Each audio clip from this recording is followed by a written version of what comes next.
Ang share ko po sa inyo ay, ang title ay Pagpapakita ng Pag-ibig ng Diyos. Showing God's Love. Ephesians 3:17, dalangin ko ng pag-ibig ang maging ugat at pundasyon sa lahat ng inyong gawain. Kung meron daw tayong gagawin, let the root be the love of God.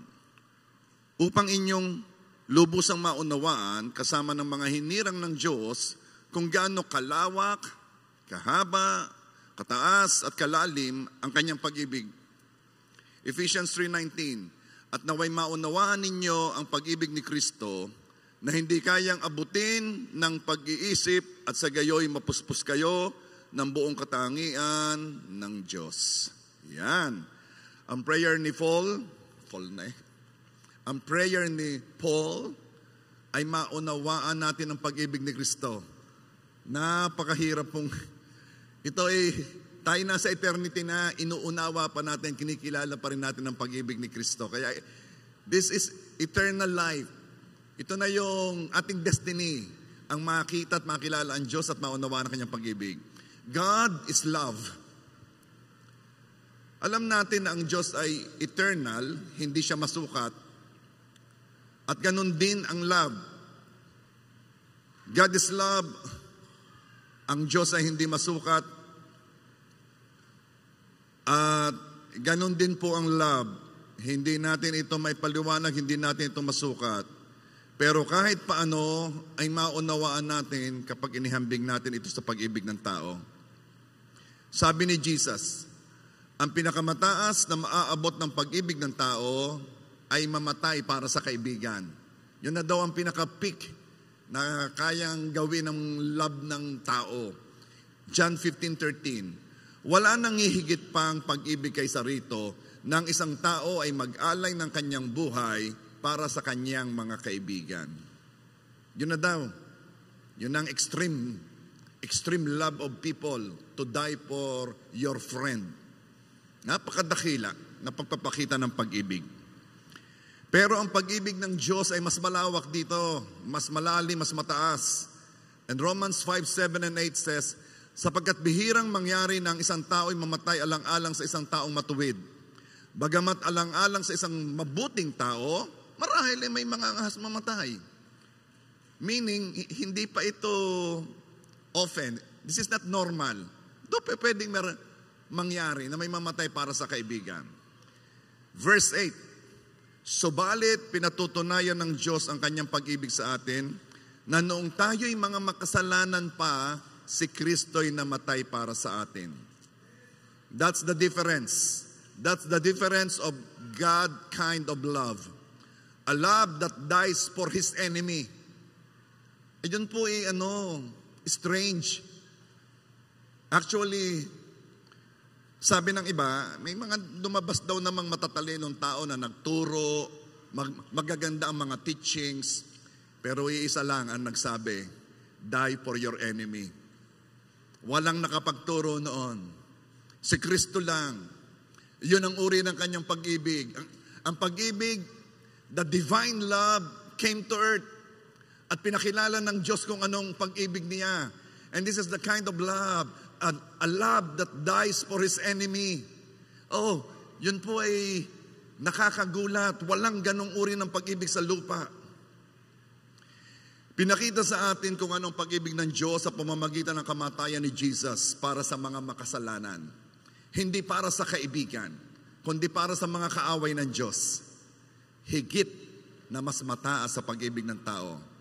Ngayon, now that you know the difference between divine love at human kind of love, eto ngayon, dito mas nagiging interesting. Ang uri ng pag-ibig na ito na wala tayo, wala ang tao, ay ibinuho sa ating puso ng banal na Espiritu noong na-born again tayo. We are not capable of loving the way God loves. Sino ka naman mamamatay para sa kaaway? Tunay naman. We are not capable of that. Pero praise God, though we are not capable of that kind of love, God made sure na kaya natin itong gawin. Paanong paraan? By pouring out His love to us. Wala tayo kaya ibinigay na lang. Ibinuhos sa atin ang pag-ibig ng Banal na Espiritu. Romans 5 verse 5. At hindi tayo binibigo ng pag-asa sapagkat ang pag-ibig ng Diyos ay ibinuhos sa ating mga puso. Yan. Ang pag-ibig ng Diyos ay ibinuhos sa ating mga puso. Makikisabi po, ang pag-ibig ng Diyos ay ibinuhos sa ating mga puso. Sa pamamagitan ng Espiritu Santo na ibinigay sa atin, ang uri ng pag-ibig na handang mamatay para sa kaaway ay ibinuhos sa ating puso. A love higher than human love. Kaya, inutusan tayo na Matthew 5:44. Ngunit sinasabi ko sa inyo, ibigin ninyo ang inyong mga kaaway at idalangin ninyo ang umuusig sa inyo. We are capable of doing that. Pwede na nating ibigin ang kaaway. Tingnan mo ang katabi mo. Iniibig na kita. Of course, hindi mo kaaway yan, ha? Kaibigan mo yan. Pero the point is this, an act na which is so impossible noon, pwede na ngayon. Hindi iuutos ng Diyos kung hindi natin kaya. It will be unfair for us. Inutusan tayong ibigin ang kaaway, ipanalangin ang mga taong umuusig sa atin. Merong nagmamarites against you. Merong ikaw ay sinisiraan. Anong sabi sa atin? Ipag-pray nyo. Itong uri ng pag-ibig na nasa atin, kaya na natin ito. Ipinakita ito ni Jesus nung siya'y namatay. Ipinagkanulo siya, siya'y pinahirapan, kinutya, pero bago siya mamatay, ang sabi niya, Father, forgive them for they know not what they do. Love being shown. Itong hindi na mamalayan ng marami na noong ang Panginoong Jesus ay nagsasalita, ipinapakita na niya ang pag-ibig na hindi alam ng tao. Ito yung pag-ibig na kahit daan-daang tao ay nandoon at siya'y binabato, sinasaktan, kinukutya, binababa, dinidegrade. Ang sabi niya, Panginoon, wag mo naman itong gagamitin laban sa kanila. Hindi nila alam ang kanilang ginagawa. Ang pag-ibig ay pinakikita na sa atin, hindi lang nakita nila, this is the God kind of love being shown to us. At alam mo ba agad na nakakuha nito ang mga disipulo? Noong si Stephen, isang disciple, ay siya po ay binabato dahil sa kanyang pananampalataya. Anong kasalanan ni Stephen? Siya'y nag-share ng Word of God. Sinabi niyang si Jesus ay Diyos, Panginoon at tagapagligtas. Something that we take for granted today. Ngayon, magpapatanggap ka nga lang, wala nang babato sa iyo, hindi natin magawa, no? Noon, pag pinakilala mo si Jesus, hahabulin ka ng bato hanggang mamatay. Sobrang persecution ng church. Kaya lumago. Minsan yung comfort natin, masyado tayong comfortable, masyado tayong maalwan, madali. Minsan yun pang nakakapigil sa paglago ng salita. Yun pang nakakapigil. Kaya maraming taong hindi nakakakilala sa Panginoong Yesus. Pero noon, pag sinabi mo to, sumunod ka sa panalangin, O Panginoon Diyos, tinatanggap kita ang aking Diyos, Panginoon, tagapagligtas, sumanda ka na. Bato ang susunod sa iyo. This is what happened to Stephen. Pero siya'y binabato. Now, love being shown. Again, hindi agad natin ito napansin, hindi agad natin nakita na sa pangyayaring ito, the divine kind of love is being shown to the world. Habang binabato si Stephen, patuloy siyang nagseshare. Si Jesus ang Diyos. Si Jesus ay nagkatawang tao. Siya ay bumaba galing sa langit. Kinuha ang anyo ng tao. Patuloy siyang nagseshare. Alam mo ang ginawa ng mga tao? Tinakpan ang kanilang mga mata. Ang tenga pala. Tunay naman. Nabalitaan na ganun niya yung very anointed man of God. Pinagpray ang bulag na kalakad. Pinagpray ang pilay nakakita. Huwag kayong mag-alala, mangyayari din sa inyo yan. Siguro naman Baka nalimutan na ninyo, pero ipapaalala ko kung dito merong pinaka-anointed sa signs and wonders, ilalaban ko na si Pastora Melody. Nung kami nasa Maynila, nahabag siya sa isang lumpo. Binuksan niya ang bintana. Dahil kami nasa sasakyan, inihagis niya ang pera para sa lumpo. Medyo napalayo ang hagis. At nung kami aalis na, isang malaking himala, ang lumpo tumayo, lumakad, kinuha ang pera. Subukan ninyo minsan yan. Matinding signs and wonders yan. Ituloy natin, Sabi nung isa, nangyari mo, talaga ho bang nakalakad? Ay siya, makikipalipaliwanag na lamang At mauubos ang oras pag pinaliwanag ko pa. Si Stephen ay nagsishare. At ang mga tao ay tinatakpan ng kanilang tenga. Imagine that. Stephen is telling the people how to go to heaven. Stephen is telling people how to be saved.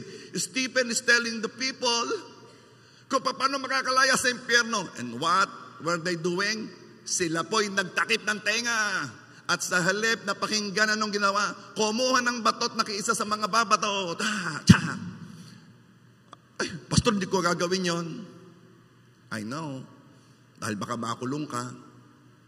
Pero somehow, ginagawa natin. Paano po?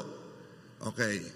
Ikaw ay may pinapanood. Biglang may lumabas diyang preaching. May pumasok sa iyo. Alis agad scroll agad Hindi kayo ayaw mong pakinggan. Anong pagkakaiba mo doon sa nagtakip ng tenga? Nag-pop up sa iyo ang si Rabito lumabas. Anong ginawa mo? Pinorward po. Ayan. Pinakinggan mo? Pinorward ko po. Ayan. Ay di kayo ginagawa mo rin ang ginawa ng mga tao sa panahon ni Stephen. Ang salita, hayaan mo marami makarinig. Nandoon ang banal na espiritu. Minsan, sa araw na ito, narinig ang salita, walang nangyari. Padalawang araw, walang nangyari. Isang araw, kikilusan ng banal na espiritu yan. At yung salitang narinig nila noon, pag narinig nila ngayon, iba na. Anong nangyari? Bakit ibang dating sa akin? Holy Spirit yan, kapatid. Si Stephen, binabato. At alam mo, bago siya mamatay, kung anong kanyang sinabi, the same thing or the same, similar to sa sinabi ni Jesus. Stephen said, Lord, do not charge them with this sin. Lord, wag mong ibibigay ang kasalanan ito sa kanila. Yung pamamato nila sa akin na lang yun Kukunin ko yung kasalanan yun. Don't charge this sin against them. Finally, people who have seen God kind of love is showing it. Kaya na, pwede na. Ay tayo meron lang narinig na may nagsabi ng negative sa atin alboruto na Talaga namang labas ang pagiging Batanggenyo niya baka hindi niya ako kilala Ano ga naman yun? Kaunti lamang. Baga tayo napaka-sensitive. Kayo nga, pag napansin ninyong kayo'y madaling ma-offend, iisa lang yan, Pakinggan niyo ako, ma-pride ka. Ba't ka totoo mahalaga sa iyo sinasabi ng mga iyon? Ito yun pag ang sinabi ay mali, magpasalamat ka at hindi totoo. Pag ang sinabi totoo, magpasalamat ka at ikaw natauhan. Kaya lahat na sinasabi nila, hindi ka dapat ma-offend. Amen ba? Gawin mo itong sukatan. Pag madali kang ma-offend, matisod, ikaw ay mataas. Ano ngayon kung mataas ako? Alam mo naman ang sabi ni Lord, ibinababa niya ang mataas, itinataas niya ang mababa. Kapareho din ang panalangin sinabi ni Jesus. Now, ito na, pag-usapan na natin. Paano lumalabas ang pag-ibig ng Diyos na ibinuhos sa puso natin? We know na binuhos ng Holy Spirit ang God kind of love sa atin. Paano ito lalabas? Number 1, katangian, ito'y makikita malimit sa Kristiyano. Forgiveness. Ephesians 4:32. Maging mabait kayo sa isa't isa. Mahabagin. nagpapatawaran sa isa't isa. Kung paanong pinatawad kayo ng Diyos kay Kristo.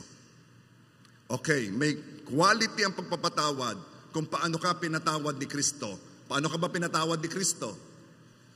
Pinatawad ka ni Kristo in such a manner na hindi na niya inuulit-ulit sa iyo. Pinatawad ka ni Kristo in such a manner na yon ay wala ng kabagay-bagay. It will not affect your relationship. Pinatawad ka ni Kristo in such a way na kahit ipaalala mo sa Kanya, Lord, ako'y may nagawang kasalanan sa'yo, sasabihin ni Kristo, di wala na nga yun. Yon ang uri ng pagpapatawad. Hindi ganito ha. Isa pa. Isa pa. Hindi ganoon ang pagpapatawad. Kung si Kristo ang magsabi sa iyo, abay anak, namumuro ka na. Isa pa. Hindi ganoon ang pag-ibig ni Kristo sa atin at yun ang ating pagpapatawad sa iba. Amen ba? Sabihin mo sa katabi mo. Sabihin mo ngayon. Tingnan mo yung katabi mo. Mahirap magsalita nang hindi nakatingin. Sabihin mo, wala ka pang ginagawa sa akin. Pinatawad na kita. Tunay na nag-aamoy KFC yan.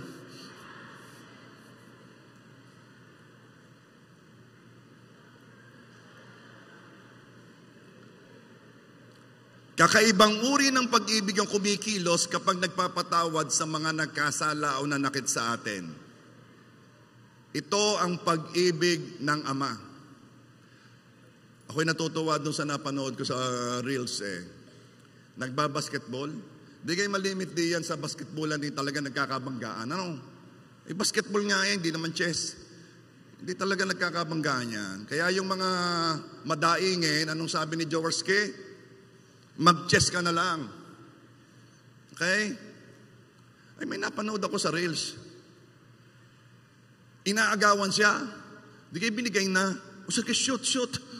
Ano ka nangyari doon? If only we will act in such a way na wala ka pang ginagawa sa akin, pinatawad ka na. Ano ibig sabihin? Bago pa mangyari, nag-decide na ako Pag ako'y magkakasal, di ba, sinasabi ko, tinatanggap mo ba maging asawa? Si Ganan. Di sasagot naman niya opo, pastor. Yes, pastor. No? Minsan, bago ko itanong yon ay aking pinapaliwanag ng konti. Ako hindi nagtatanong kung kayo nagmamahalan. Alam kung kayo nagmamahalan, sa laki ng nagkasus ninyong ito, yung ganun hindi pa. Ang tinatanong ko kung kayo nagkukumit sa bawat isa.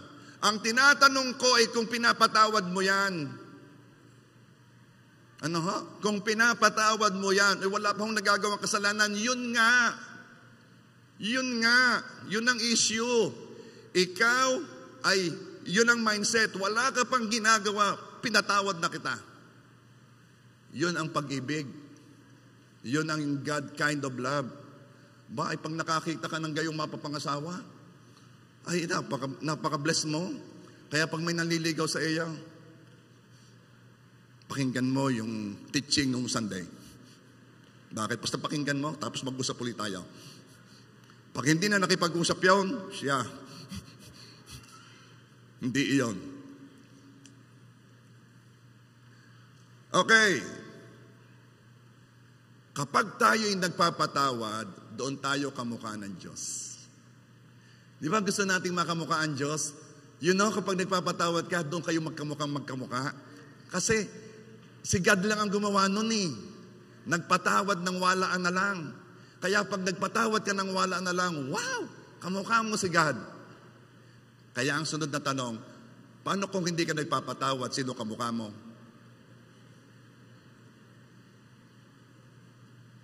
Meron ba dito ang hindi pa nagpapatawad? Biglang ay ako, nagpatawad na. Ephesians 5:1 and 2. Therefore, be imitators of God as dear children, and walk in love, as Christ also has loved us and give Himself for us. Walk in love.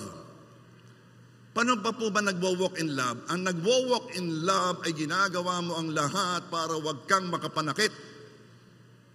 Ang walking in love, ina-anticipate mo agad, what will I do? What will I say? How will I act in such a way na hindi ako makakapanakit? By the way ha, alisan tayo ng excuse ha. Maraming mga tao ay ginagawang excuse ito para wag magpakita ng pag-ibig. Ako'y pagod. Ibig sabihin, pag pagod ako, may karapatan na akong maging mean. Ako'y may period. Mga babae naman, wala namang ganyanan. Paano kami mga lalaki? Ano ang aming dahilan? Kung ikaw ay may period, ako'y may coma. Ano pang mga dahilan na ginagawang excuse para maging mean? Ako ay gutom lamang. Pag merong mainit ang ulot, gutom, so palpalan mo. Ulomi. Alsin natin yung mga excuse ha. Kasi kapag tayo'y nabuhay sa excuse, ay parang ginagawa natin yung lisensya para wag magpakita ng pag-ibig. Next. Sabihin mo nga, walk in love.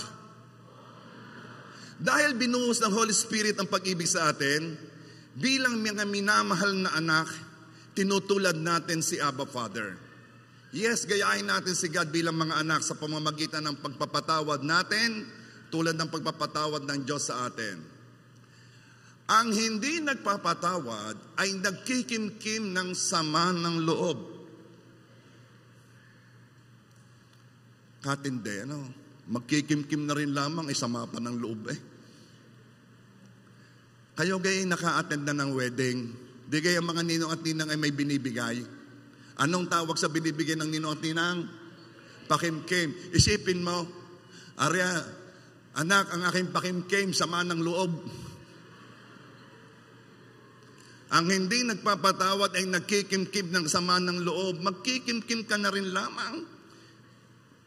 Maglalagay ka na rin lamang sa loob. Mag-iipon ka na rin lamang sa loob. Magde-deposit ka na rin lamang sa loob. Ba't naman masama pa?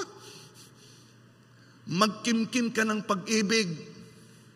Anong kinikimkim mo? Pag-ibig. Pag-ibig. Alam mo kaya kinikimkim? Di kaya laging pag kinikimkim nasa loob. Yung iba pag nagbibigay, gusumutin ng pera. Kimkim na kimkim. Huwag naman ganyan. Ayusin ninyong pagbibigay. Huwag niyong gusumutin ang pera. Okay ha? Ay biyaya ng Diyos naman ito hindi ko nasasabi, pero ngayon sasabihin ko na. Hirap na hirap po sina Sister Rita sa pag-uunat.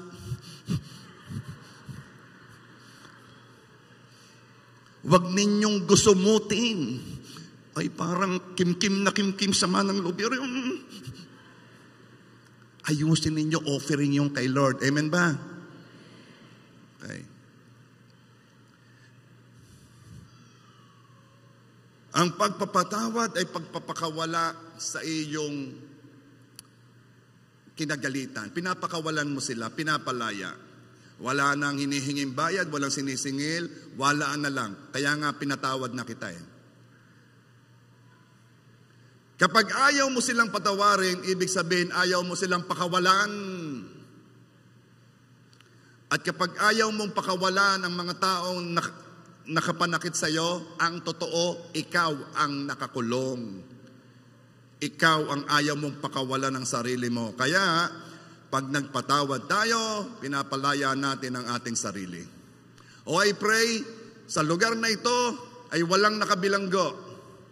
Sa online, walang nakabilanggo kasi pinalaya mong sarili mo dahil pinatawad mo ang taong nakapanakit sa iyo. Okay? Sabihin mo, malaya na ako. Pinatawad ko na siya. Sarap na pakiramdam. Number 2, paano lumalabas, paano na ipakita ang pag-ibig ng Diyos? Obedience to God's Word. Itong pag-ibig ng Diyos ay lumalabas sa pagsunod sa salita ng Diyos eh. John 14:23. Jesus answered and said to him, "If anyone loves me, he will keep my word." Ito yon, na hindi ka makakasunod sa Diyos kung ikaw ay takot sa Kanya. Tayo'y pinalaki, simula bata pa, ay magagalit si Jesus. At nung tayo ay mga teenager na, sige, mapalo ka ng Diyos. At nung malaki-laki na, humanda ka, ikaw ay huhusgahan. Kaya tayo lumalaki, ang pagkilala natin sa Diyos ay manghuhusga, mamamalo, at saka nakakatakot. Hindi ka susunod kapag gano'n ang pagkilala mo sa Diyos. No. Mahal na mahal ka ng Diyos. And I'm telling you, mas madaling sumunod kapag minamahal mo at nagmamahal sa'yo. Di ka? At tingnan mo. Para namang walang dating-dating eh. Kayo gay may minamahal. Sino? Ay di gay madaling sumunod pag minamahal. Di ka? Tingnan ninyo kayong mga bata. Di kayo mahal na mahal ninyo inyong mga magulang. Pag sinabi ng inyong mga magulang, uwi kayo ng alas 6 ng hapon, di ba? Alas 6 ng umaga, nandun na kayo.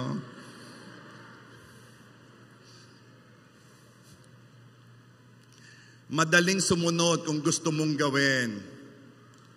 1 John 5:3. Sapagkat ito ang pag-ibig ng Diyos na ating tuparin ang kanyang mga utos at ang kanyang mga utos ay hindi pabigat. Alam mo gang pabigat? Ang pabigat ay kasalanan. Sa hirap dalhin ang kasalanan. Sa hirap buhatin ang kasalanan. Akala nila ay mahirap ang sumunod. Lahat ng utos ng Diyos ay I love you. Kaya yan ay iniutos ng Diyos kasi mahal niya tayo. Kasi yan ay para sa ating kabutihan. Ang mahirap buhatin ay ang bisyo. Akala ganin nyo madaling uminom. Di kayo pagka napapagalitan nyo mag-inom, akala mo kayo madali ang ginagawa ko, ikaw nga ang uminom. Kaya naman na yun, parang may mali. Okay. Pastor, mahirap akong sumunod. Okay, sige. Mas mahirap din ang sumuway. Parehong mahirap. Ay, di doon ka na sa pabanal. Amen ga? Sabihin mo sa katabi mo, pareho namang mahirap. Ay, di sa pabanal na kita. Abo, talagang parang totoo. May sasabihin ako sa iyo, ha? Our life is a product of our choices. Kung ano ka ngayon, pinili mo yan. O maaaring pinili ng iba para sa iyo. Pero ang malimit dyan, pinili mo yan. Kaya tigil ng paninisi sa iba, ha? Baka naman ikaw ay katanda-tanda na hanggang ngayon sinisisi mo pang magulang mo. Abay, grow up. Grow up, ha? Kalalaki na Kaya ako'y nagkaganito, gawa ng teacher ko Ay, pati naman yung teacher, yung may naghahanap buhay lamang, huwag mo na namang pakadibdibin. Kaya ako'y nagkaganito, binuli ako nung ako ay grade 1. Kaya nung nag-reunion, masama pa rin ang tingin mo hanggang ngayon Matagal na yon. Huwag mo nang gagamitin ang iyong lumipas. Come on, renew your mind. Your past is past. Your present is what you can... ito lang ang iyong magagawa ng paraan itong present mo. And that is enough to change your future. Yung past mo, wala na yun.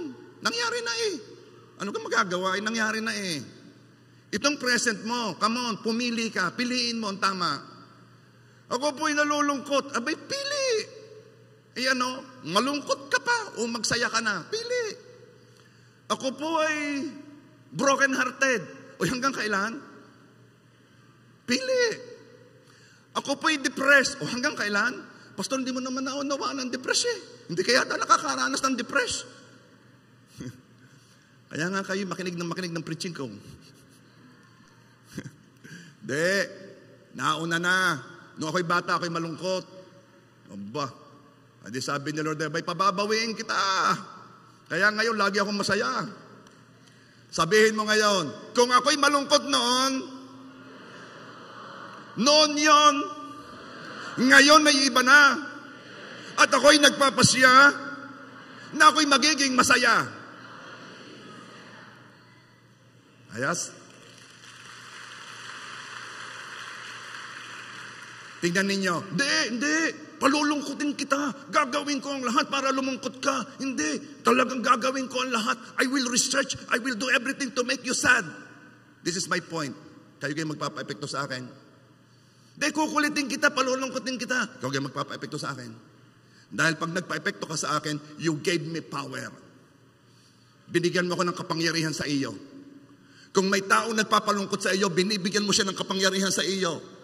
Ay, bakit mo ko palulungkot? Ay, bakit naman ako papayag ako ipalungkutin mo? Ay, hindi na. Noon yun. Ngayon, nagpapasya ako. Na ako'y magiging masaya. Bakit? Anak ako ng Diyos eh. Sapat na yon. Amen ba? Pumalagpak ang mga masasaya.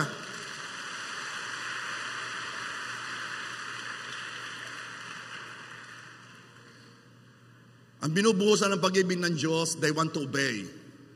Kung wala kang desire sumunod kay Kristo, ito lang yon. Lumago ka pa sa pag-ibig sa Kanya. Fellowship with Him more. Kailangan mo ng buhay na kasama ang Diyos. Be with people na kapareho mong hinahanap ang Diyos. Be with people na they are really madly in love with God. Alam mo, maraming taong gayon, yung gan talagang in love kay Lord, doon kayo magsasama. Ay, lagi naman ang mga kasama, pag hindi, barako, baraka. Lagi nakakasama yung pinagpopulang, pinag-uusapan pag hindi si Alice Go. Nakita na ka? Wala na kayo ibang topic. Hindi ka pwedeng pag-usapan natin ang kabutihan ng Diyos, ang pag-ibig ng Diyos sa atin. Hindi ka natin pwedeng pag-usapan ng mga pagpapala para lumabas ang pagpapasalamat sa Diyos. Pwede gayon. Halimbawa, may nakapag-usap. Nakita na ka si Alice Go. Sabihin mo, napakabuti ng Diyos sa atin. Ay, di kita... Ano ka daw ang title ng libro na para sa mga bata? Kaibigan, alam mo ga, si Jesus ang ating kaibigan. Dalhin mo lagi doon ang usapan. Hayaan mong sila ang sumunod sa iyo, wag ikaw ang sumunod sa kanilang topic. Ay pag dinala ko na sa Panginoon ay naglalayuan ay di sabihin mo, in Jesus' name, balik! Parang karga, no? Hayaan mo makilala ka na kapag yan ay dumating, si Jesus ang topic niyan. May sasabihin ako sa inyo, maaaring sa una, iiwas yan. Pag yan nagka-problema, ikaw ang hahanapin yan. Hindi niya nahanapin yung wala nang sinabi, kundi marites lang. Hindi niyo nahanapin pag may problema. Ang hahanapin noon ay ikaw na lagi ang sinasabi si Jesus.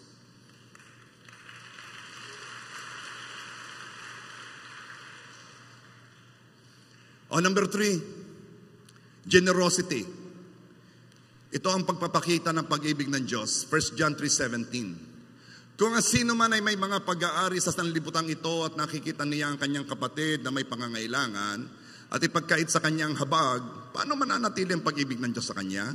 Verse 18. Munti kong mga anak, huwag tayong umibig sa pamamagitan ng salita lamang, ni ng dila lamang, kundi sa pamamagitan ng gawa at sa katotohanan.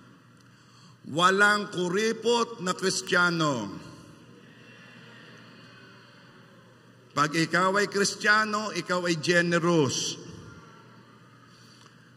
Ang puso na binuhusan ng pag-ibig ng Diyos ay generous. Generous in praises, generous in good works, generous in thanksgiving, generous in smile. Alam nyo, kami galing sa Malaysia, kami umattend ng Pastor Enhancement Program. Yun po ay pwede rin sa mga leaders. Kaya next year, kung kayo po gustong sumama, international yan, kayo mag-ready para next year ay makasama kayo sa PEP. So, we came from Malaysia. Ito pong napansin namin. I've been places na rin katulad ng mga nina Roma, nina Angela, nina itong mga...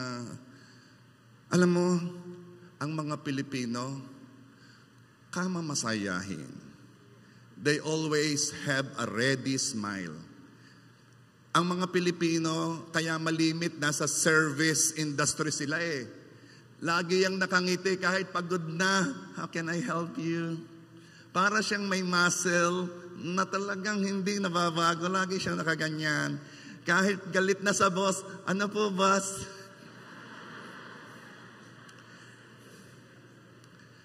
Alam mo yung ibang lahi, hindi naman sa, napansin ko lang in general.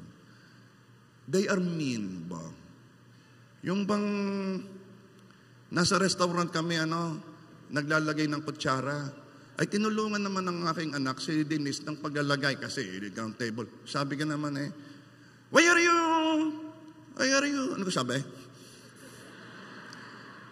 Why are you changing Sabi naman ni Denise, yung pong anak kong yan, yan po yung mabait Sabi niya I'm helping you.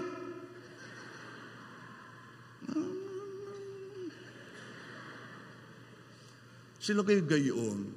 Tayong babait natin tsaka ang ating boses. Mahinahon. O order ka lang doon ng pagkain, akala mo magkagalit na kayo Give me some, sharp! Ibang tono, no? At saka, meron kami naging driver. Hindi talaga natawa. Naghihintay ako, miski kaunti man lamang, miski kaunti. Sabi ko, pag ari hindi tumawa, wala aring tip. Ay di, walang tip. Ang mga Pilipino iba, lagi tayong nakatawa. Ito, may napuntahan kami dong lugar. Restaurant, may napasok ng mga nganta. Kung ikaw ay Arabo, ay kakantahin yung iyong kanta, Arabo. Pag ikaw ay Malaysian, kakantahin ang iyong kanta Malaysian. Pumunta ka na where are you from? Sabi namin, Namunga. Philippines. Aba, kumanta agad. Ano ka kinanta? Ano kinanta? Sige, basta Philippines. Ang kinanta, Philippines. Mga Pilipino pala yung nakanta. Tingnan ninyo ang ating mga trabaho. Tayong taga-aliw. Tayong taga-aliw doon sa mga hindi natawa. Ay, kita ko naman yung tatlo. Walang tigil. Ano? Ikaw ang aking mahal. Ay, alam ko lang yung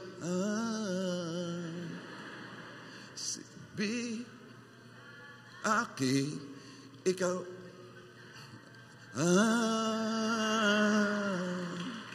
yun lang nasa ulo ko ano ka naman yun ang nakayanan madalit sabi ay yung kinakantahan wala lang, kain lang nung pumunta sa amin sumabay pa kami ng aking mahal. Ang mga Pilipino iba talaga kaya po walang Pilipinong hindi marunong kumanta. Hindi ko sinabing magandang boses, sabi ko hindi marunong kumanta. Tanungin mo yung mga yan, may alam na kanta yan. Pinakamahinay bahay kubo, pero alam yan.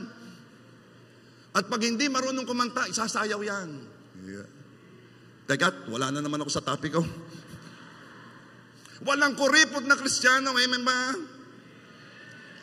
Kaya naman, sa mga Kristiyano, hindi mahirap mag-tithes. Kanina pala yung nag-tithes na tayo, Yung na-late, may pagkakataon ka pa. Alam mo, kapag in the first place, ikaw ay reluctant ng mag-tithes, ang babantayan mo ay yung mga salita ng mga taong ayaw mag-tithes. Alam mo, sinasabi nila, ang tithes daw ay batas noong Old Testament. Hindi na daw tayo nasa ilalim ng batas ng Old Testament kasi nasa New Testament na tayo. Ito naman ang sagot ko. Nasa Old Testament din ang thou shalt not commit adultery. Ay, ibig sabihin dahil nasa New Testament na tayo, wala na yon. Napakaraming batas sa Old Testament na magaganda at mga tama. Ay, anong gagawin mo? Aalsin na rin yon? O namimili ka lamang ng gusto mong alsin?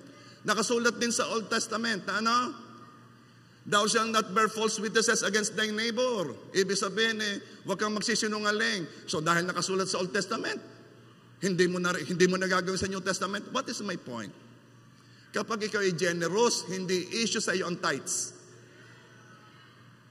At kung gusto mong ilabas ang pag-ibig ng Diyos, Jesus is the most generous of all. Yung love niya. For God so loved the world that He gave His only begotten Son. Hindi nga tayo ang binigay ng Diyos Ama 100%. Binigay ang kaisa-isahang anak. Jesus loved us that He gave His life. Holy Spirit so loved us that He gave Himself to us.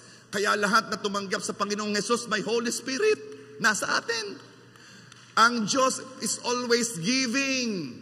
Kaya kung ang Panginoong Jesus ay tinanggap mo at ikaw ay tunay na ligtas at saved, ikaw ay generous. Amen ba?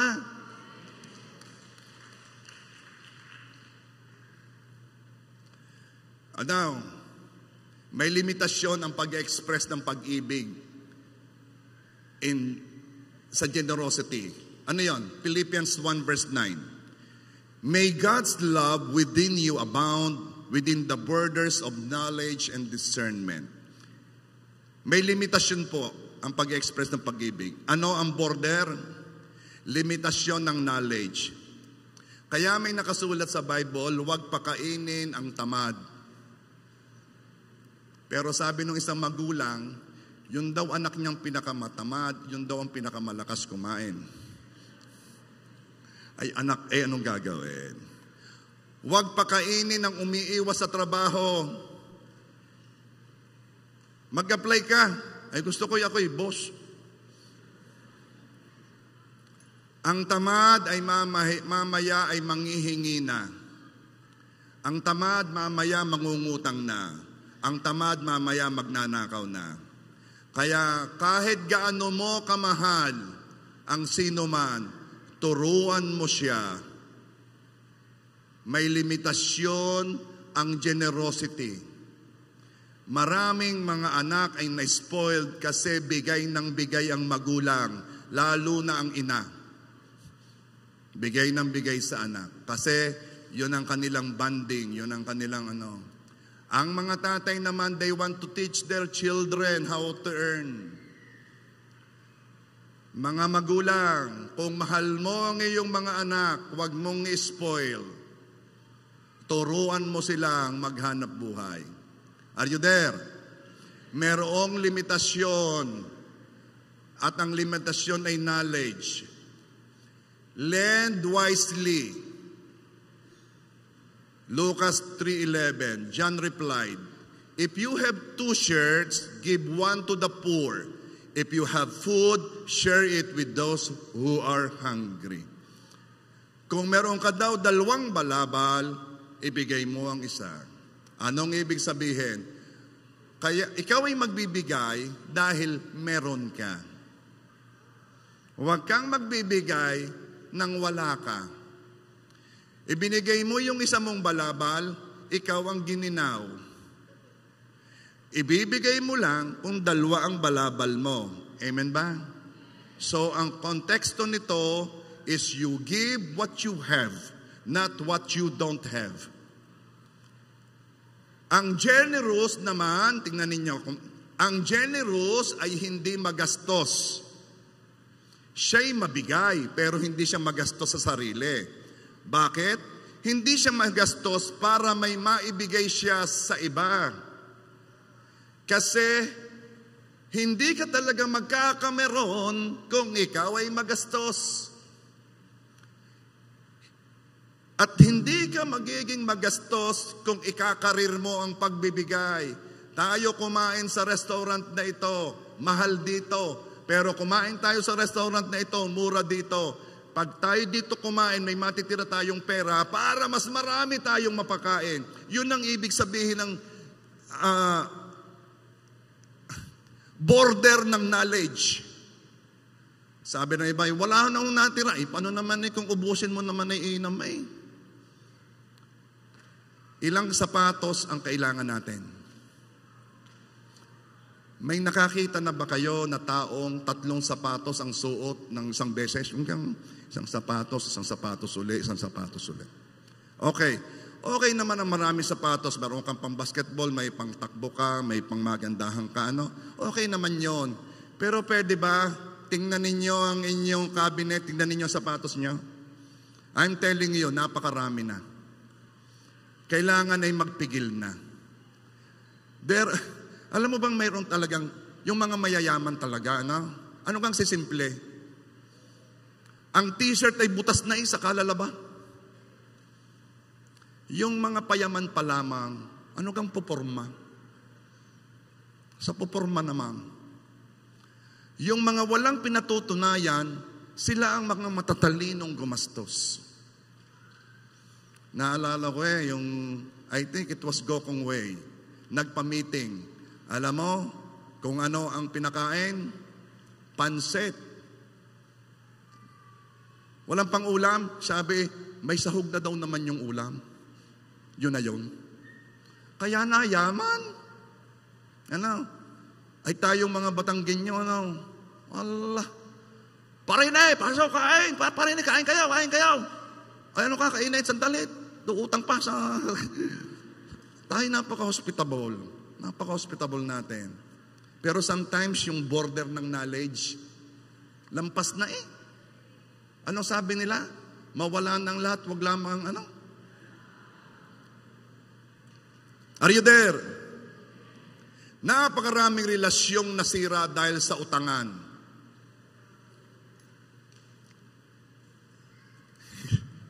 Naalala ko nung nasa maliit pang church abay, ako ang ginagawang kolektor. Pastor, tulong-tulungin naman ako makasingil doon. Ay, ano kinalaman ko din sa inyong iyan? Okay. Kaya sabi ko nung una, wala nang utangan sa church. Ha? Okay. Iba naman yung talaga namang yung nangailangan. Ano? Hindi naman yun ang ibig kong sabihin. Pero minsan kasi bisyo na Bisyo na. Okay. Gusto kong maging maingat dito. Kung ikaw ay tao na na talagang masama hindi magandang pakiramdam mo kapag hindi ka nabayadan, huwag kang magpautang. Dahil marami, hindi ko nila lahat marami sa mga utang ay kung hindi mabayadan ay matagal bago mabayadan. Kasi ang sabi nila ay babayadan sa Biyernes, hindi naman sinabi ang taon. Di naman nagsisinungaling May darating kong pera sa Biyernes. Di naman nagsisinungaling Oo, sa 2034. Kaya kung magpapautang ka, ipautang mo lamang yung kahit hindi ka bayaran na hindi ka masasaktan. Ha? Nautang ng 10,000, masasaktan ka pag hindi ka nabayadan. Anong iyo gagawin? O 1,000, iyo na. Limitasyon ng discernment. Kailangan alam mo kung saan ka nililid ng Diyos kasi madaling madala sa emosyon. Pag sa emosyon ka nadala, pwede kang masaktan. At lalayo ka sa binigyan mo kasi feeling mo ay na-manipulate ka. Pag may pinapagawa sa iyo ang Diyos, maghintay at ipanalangin sa halip na kaagad kumilos, dala ng emosyon. Testingin kung galing sa Diyos. Somebody came here, siya nag-aattend sa Rosario pero hindi lagi. At pumunta dito yung mag-asawa, they talk to me sa office. Dala yung mga alahas, nabigay pa ng kanyang asawa sa kanya nung matagal na dala. At yun daw ay pinabibigay ni Lord sa church. Alam mo, sabi ko, praise God, tinatanggap ko pero hawakan mo uli, bumalik ka sa 1 linggo. Pag nasa iyo pa yung burden na yan, ay sige, tatanggapin ko. Anong ibig sabihin? Gusto ko siyang makaiwas sa emotional decision. Pero kung yan naman ilang araw nang talagang nasa iyo pa rin, siya, sa Diyos yan, gawin mo na. So, meron ding discernment. Mahalaga na lalo't ikaw ay nagsisimula, ay magtanong ka sa mga mentor, magtanong ka sa pastor mo. Paano? Tinan mo Pero kung talagang saved ka, generous ka. Si Zacchaeus, nagkaroon lang siya ng moment with Jesus. Kumain lang si Jesus na kasama siya. The first thing he said was, I am giving half of my goods to the poor. And if I have defrauded any man, I am going to restore fourfold. Ibibigay ko ang kalahati ng kayamanan ko sa may hirap. At kung ako'y may nalokong tao, ay ibabalik ko sa kanya ng 4 beses. Ito ang nangyayari kapag na-meet mo si Jesus. Ikaw ay nagiging generous. Okay, number 4. Desire to live our lives for God. For Christ's love compels us that those who live should no longer live for themselves but for Him who died for them. Ang pag-ibig ng Diyos ay nag-uudyok sa atin. Hindi maaaring wala kang ginagawa kung ikay Kristiyano Kasi may pag-ibig ng Diyos na nag-uudyok sa iyo, nag-urge sa iyo na na may gawin na mabuti para sa Diyos at para sa iba. Tingnan ninyo ha, kung ikaw ay may talent, may gift, nauudyukan ka na gamitin yon para sa Diyos.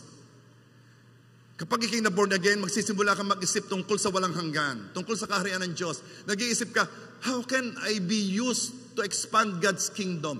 Yan ang nangyayari sa iyo. Dahil sa pag-ibig na yon, gusto mong makasama sa pinapagawa ng Diyos dito. Dahil sa pag-ibig na yon, gusto mong sharean yung mga taong una mong na-meet. Dahil alam mo na kapag hindi nila tinanggap ang Panginoong Yesus ng totoo sa puso nila, hindi sila pupunta sa langit, hindi sila maliligtas. Kaya may nag-uudyok sa iyo dahil sa pag-ibig na yun na isama siya, sharean siya, baitan siya. Gagamitin mo lahat. Time, talent, treasure. 1 Corinthians 9:16, sabi ni Paul, "For when I preach the gospel, I cannot boast since I am compelled to preach. Woe to me if I do not preach the gospel." Sabi niya, kung hinihayag ko ang gospel, ito hindi ko pwede ipagmalaki kasi may nag-uudyok sa loob ko na i-share ang word. Church, binigyan ka ni Lord ng lakas, ng kayamanan, ng talento. Gamitin mo lahat para marami makakilala sa Panginoon. Amen?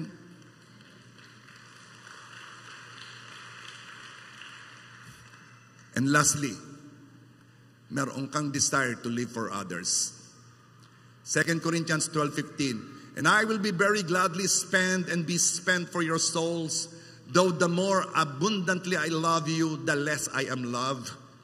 Sabi ni Paul, taga-Korinto, pumunta uli ako diyan ha, pero ayaw kong maging pabigat sa inyo. Ayaw kong ako'y inyo pang iisipin. Ako'y masaya na mag-i-spend ako ng aking buhay sa inyo. Itong mabigat. "Though the more abundantly I love you, the less I am loved." Na kahit ito'y gawin ko sa inyo, ibuhos ko ang aking buhay sa inyo, maging matyaga ako sa pag-share sa inyo, at maramdaman ko na somehow nire-reject ninyo ang word, nire-reject nyo ako, okay lang.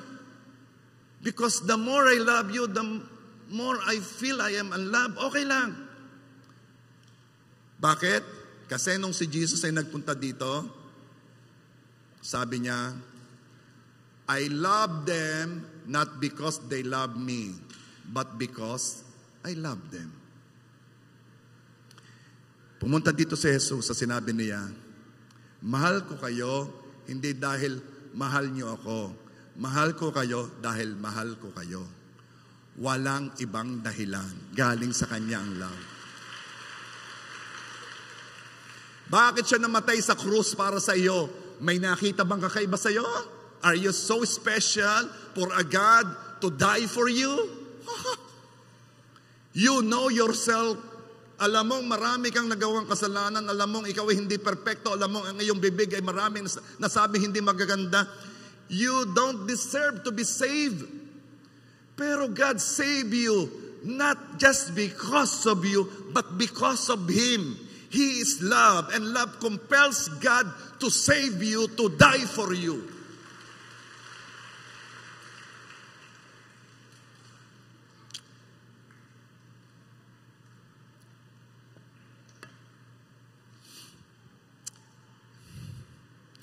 There is a new movement. Meron pong bagong nagaganap sa kalagitnaan natin. We call this the apostolic movement. Binaba ito doon sa PEP. Ito po ang katangian noon. You will witness many signs and wonders. Simula ngayon hanggang sa papunta dyan, marami kayong makikita ang himala. Ito pa rin ang makikita ninyo. Lalago ang ating church.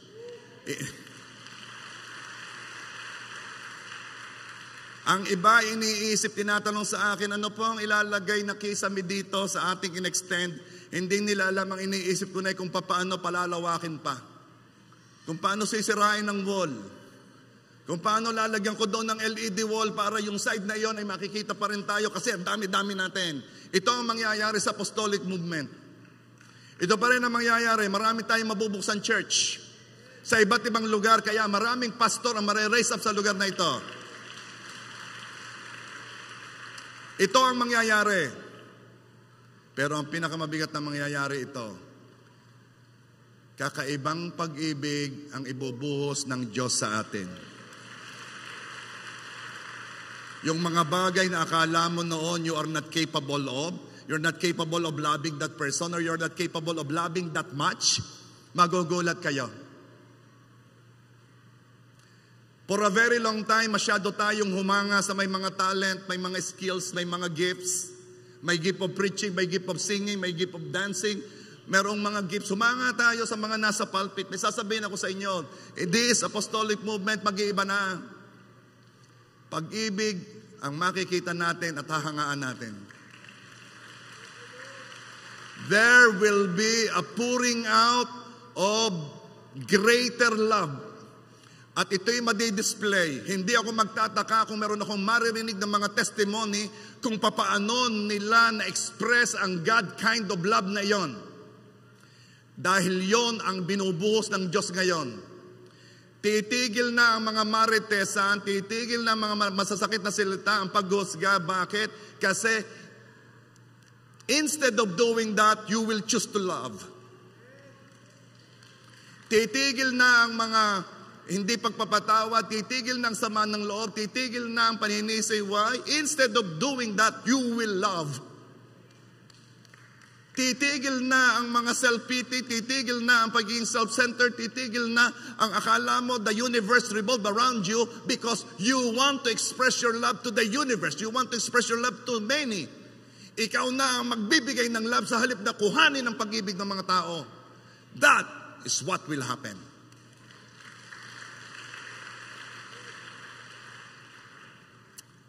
May sinabi dito. Sinara ko eh. Worship team, please.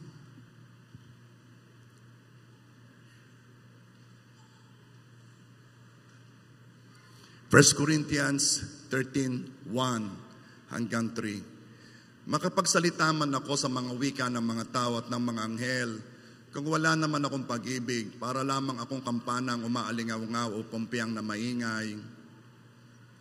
Kung ako man ay may kakayanang magsalita ng mensahe mula sa Diyos at umunawa sa lahat ng hiwaga, kung nasa akin man ang lahat ng kaalaman at lahat ng pananampalataya, ano pat nakakapagpalipat ako ng mga bundok, ngunit wala naman akong pag-ibig, wala akong kabuluhan. Verse 3. At kung ipamigay ko man ang lahat ng aking mga ari-arian at ialay ang aking katawan upang sunugin, ngunit wala naman akong pag-ibig, wala rin akong mapapala. Ngunit wala naman akong pag-ibig, wala akong kabuluhan. Ngunit wala naman akong pag-ibig, wala akong mapapala. Ngunit wala naman akong pag-ibig, para lang akong pumpyang na umiingay. God wants to pour out His love to us. Because God knows that we cannot love the way God loves us kung pag-ibig lang natin ang ating gagamitin. Gusto ng Diyos na ang church na ito ay mapuspos ng kanyang pag-ibig. So this is what we're going to do. Listen very carefully. I will give you time. Alam ko marami tayo. Gusto ko na pumunta ka from 5 to 12 people. Lapitan mo lang. Start with people that you know. Yung kilala mo na. Hindi kita papupuntahin sa hindi mo kilala. Yung kilala mo na. Kung ikay babae, hug that person. Hug that person. Wait, wala pa akong go signal. At kung ikaw naman lalaki, you can do it also. Or shake their hands. And I will give you time. And this is what will happen. God is love. At basta may pag-ibig sa lugar na yon, God is there. So, go to 5 to 12 people, hug that person, embrace that person. Come on, stand up, get out of your chair, and go to that someone. Shake the hand of that person.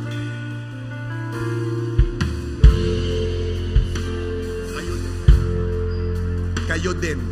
Mag-hug muna kayo bago kayo kumanta.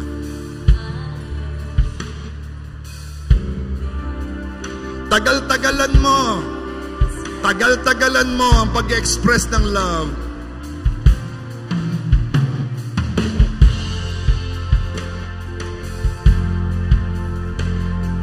Sige.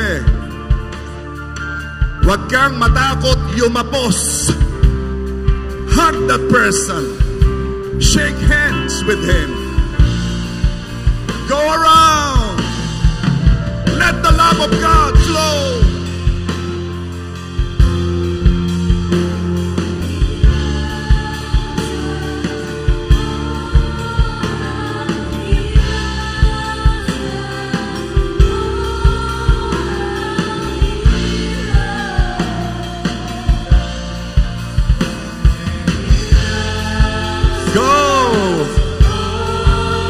Someone, hug somebody. Let the love of God flow.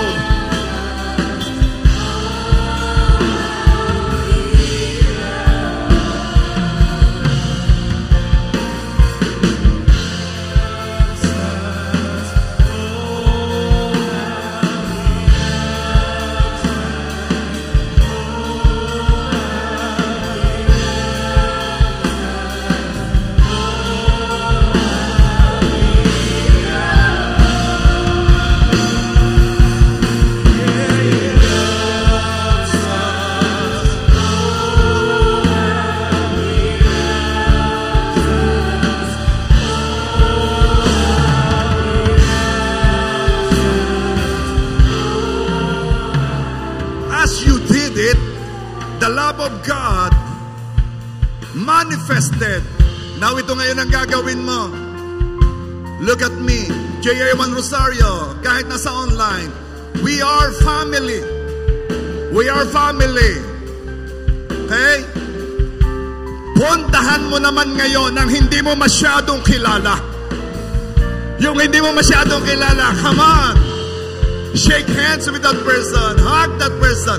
Yung hindi mo masyadong kilala, go. Kailangan makapunta ka sa 10 hanggang 12 tao. Go! Go around! Lapitan mo!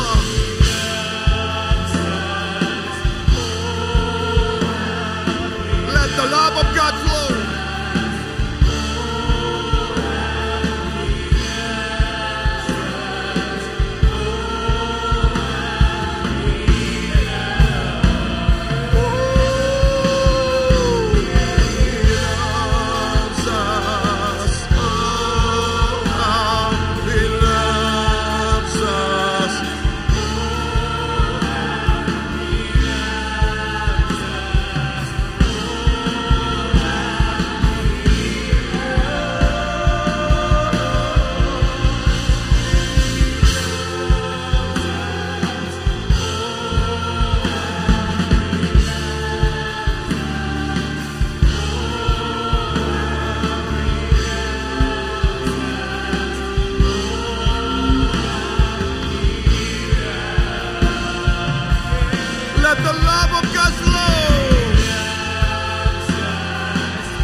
Alam mo, maaaring makilala ka dahil sa kung ano meron ka.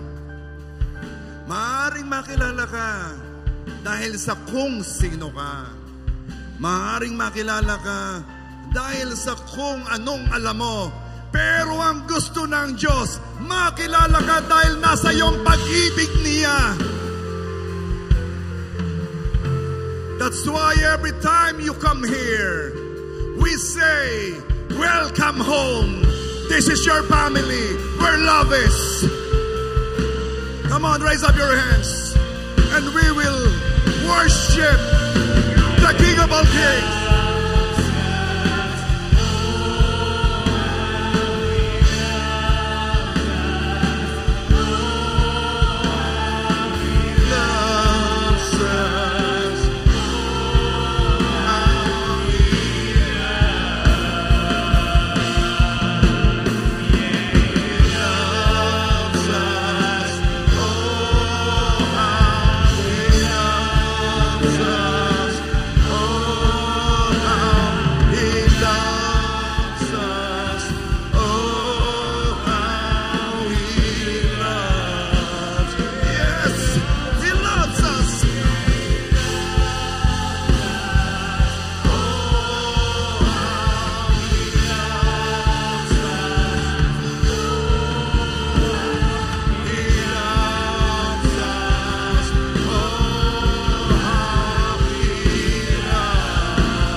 Oh, Father God, you are love. You are in us. You are with us. And give us the grace para lumabas ang pag-ibig na yon sa maraming tao. Lumabas ang pag-ibig na yon sa aming pamilya.